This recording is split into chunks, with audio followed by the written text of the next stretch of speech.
आणि बघा अशी भांडी अशी छान सगळी स्वच्छ आणि ड्राय होऊन निघाली आहे.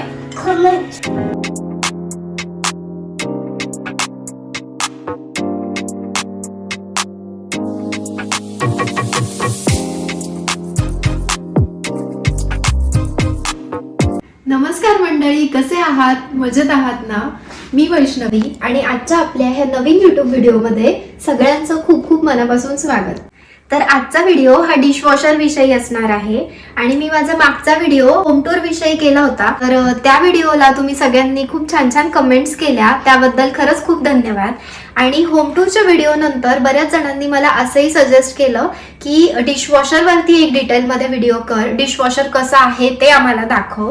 तर म्हटलं चला डिटेलमध्ये तुम्हाला डिशवॉशर कसं आहे ते दाखवूयात. तुम्ही होम टूरचा व्हिडिओ अजूनपर्यंत बघितला नसेल तर तो जाऊन नक्की बघा आणि अजूनपर्यंत तुम्ही आपल्या चॅनलला सबस्क्राईब केलं नसेल तर चॅनलला नक्की सबस्क्राईब करा. तर डिशवॉशर मी तुम्हाला दाखवणारच आहे, पण डिशवॉशरचे फायदे काय आहेत ते मी तुम्हाला आधी सांगते आणि फायदे आणि तोटे असे दोन्ही आहेत. तर डिशवॉशरचे फायदे हेच की एक म्हणजे वेळ खूप वाचतो. जे वर्किंग आहेत म्हणजे ज्या वर्किंग वुमन आहेत त्यांच्यासाठी बेस्ट आहे, कारण एकदा का भांडी लोड केली की त्याच्यानंतर जास्त त्याच्याकडे बघायला लागत नाही. त्यानंतर भांडी तर स्वच्छ निघतातच, ड्राय होऊन सुद्धा निघतात. दुसरी गोष्ट अशी की हातांचा वापर करायला लागत नाही, त्यामुळे हात स्वच्छ राहतात. तर हे डिशवॉशरचे फायदे आहेत. आणि तोटे सांगायचं झालंय तर हेच की एक तर इलेक्ट्रिसिटी जास्त लागते, दुसरं म्हणजे पाणी सुद्धा जास्त लागतं. तर हे तोटे आहेत, पण फायदे जास्त आहेत. चला आता आपण डिशवॉशर बघूयात. तर हे अशा पद्धतीने ओपन होतं आणि इथे असे दोन प्रकारचे सेक्शन आहेत. तर हा जो वरचा भाग आहे इथे सगळे असे छोटी छोटी भांडी, काही ग्लासेस असं सगळं बसतं. त्यानंतर इथे सुद्धा आणखी ॲडिशनल असे काही सेक्शन्स दिले जिथे एक्स्ट्राचे असे काही चमचे वगैरे हे पण आपण ठेवू शकतो. त्यानंतर इथे पण मोठ्या अशा सगळ्या डिश वगैरे ठेवू शकतो. इथे पण आपण जर डिश असतील तर डिश ठेवू शकतो किंवा मग काही वेगळी मोठी भांडी असतील तर ते पण अशी ऍडजस्ट करता येतात आणि ह्यावर ठेवता येतात. त्यानंतर इथे हे बास्केट आहे, ह्यामध्ये सगळे चमचे वगैरे हे सगळ्या गोष्टी बसतात. तर हे अशा पद्धतीने दोन प्रकारचे सेक्शन दिलेले असतात. त्यानंतर इथे जे बघत असाल तर ह्यामध्ये डिश वॉशिंगसाठी इथे जी पावडर असते ती ठेवतो. तर हा जो भाग आहे इथे क्यूब्स असतात, म्हणजे इथे ह्या अशा पद्धतीच्या क्यूब मिळतात. तर ह्यातला हा जो भाग आहे तर हा डिश वॉशिंग साठीचं पावडर त्याचं काम करतो. आणि हे जे आहे तर हे लिक्विड असतं, तर ह्याच्यामुळे भांड्यांना छान अशी शाईन येते, चकाकी येते. आणि इथे दोन प्रकारचे असे सेक्शन्स असतात. हा जो भाग आहे इथे लिक्विड वगैरे यूज करू शकतो. तर मी पहिल्यापासून क्यूबच वापरते म्हणून मी इथे क्यूबच ठेवलेली आहे.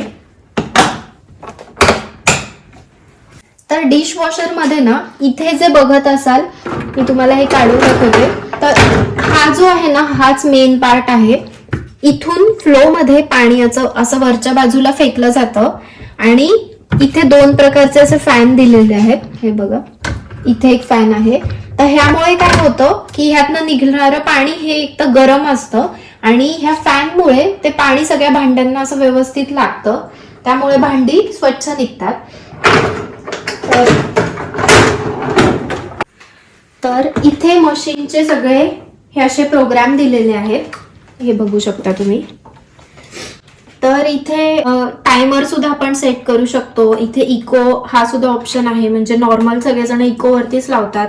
त्यानंतर ग्लासेससाठी किंवा मग कप्ससाठी काही वेगळं आहे, किंवा मोठ्या प्रकारची काही भांडी असतील तर त्यासाठी वेगळं दिलेलं आहे. तर असे वेगवेगळे ऑप्शन आहेत. किती टेम्परेचरमध्ये तुम्हाला लावायचे ते सुद्धा इथे ऑप्शन आहे. तर असे वेगवेगळे प्रोग्राम्स असतात. तर मी नॉर्मल वरतीच म्हणजे इको वरतीच सेट करून ठेवलेलं आहे. तर फक्त भांडी लोड करायची आणि मग बटन चालू करायचं, बस एवढंच काम असतं. तर आधी आपण भांडी लोड करून घेऊयात.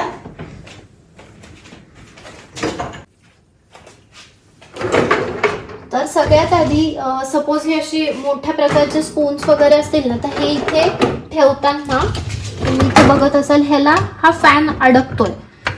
त्यामुळे काय होतं की भांडी वगैरे खराब होऊ शकतात किंवा मग हा फॅन सुद्धा खराब होण्याची, मशीन खराब होण्याची शक्यता असते.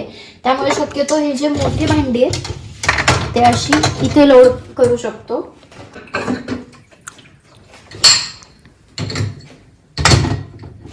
तर अशा पद्धतीने खाली तोंड करून ठेवायचं म्हणजे चांगल्या प्रकारे वॉश होतात.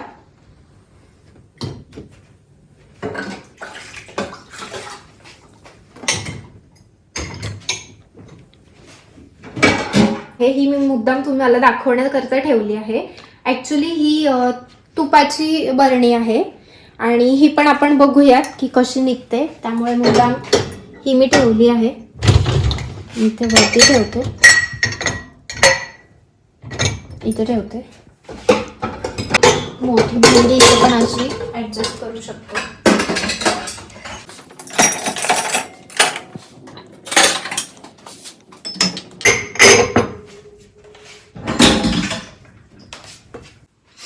आता बऱ्यापैकी माझी सगळी भांडी लोड करून झाली आहे. इको वरती आपण सेट केलं होतं. फक्त आता ही मशीन मी बंद करून टाकणार आणि मशीन चालू झाल्यानंतर आपल्याला समजतच एकदम आणि बारीक असा आवाज येतोय, पाण्याचा सुद्धा आवाज येतोय.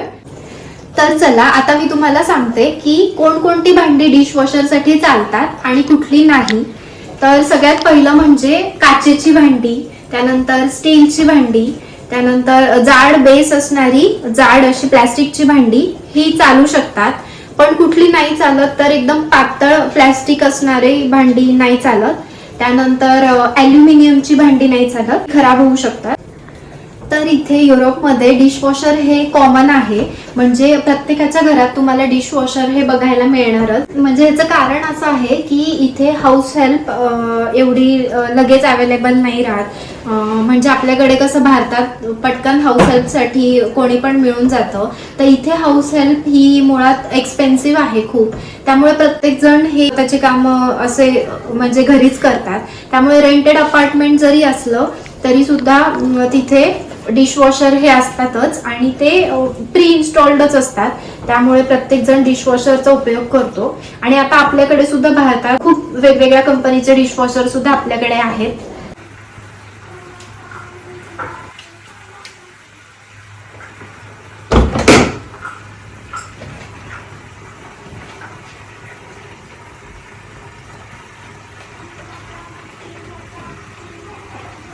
डोअर असं ओपन झालं मशीन झाल्यानंतर तर ते गरम होतं. तर थोड्या वेळानंतर तुम्ही त्याची वाफ पूर्णपणे जाते, गरम वाफ. तर तुम्ही असं खाली करून ठेवू शकता. त्यानंतर इथून स्विच ऑफ करून द्यायचं पहिले.